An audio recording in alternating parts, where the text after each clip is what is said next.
Thank you, girls. That was really good. Nó lấy rau ấy. Chỉ nói nhà nói giờ những thứ gì, nhà nói những thứ ai nhà tao giờ những thứ bê, rất nhiều giàu.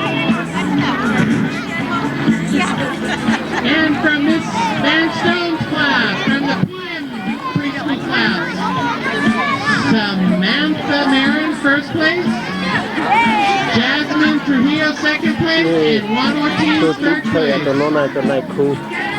From the Indian class, Guillermo, first place, Jessica, second place, and Ulysses, third place.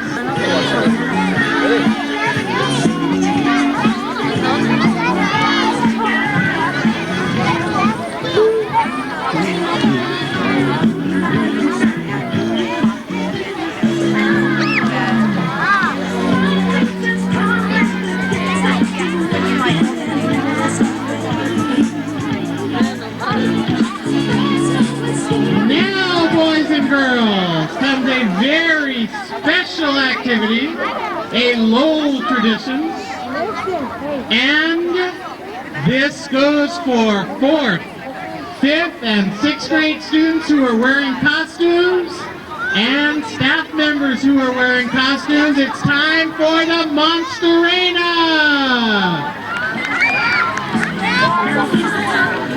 Come on out and line up, boys and girls.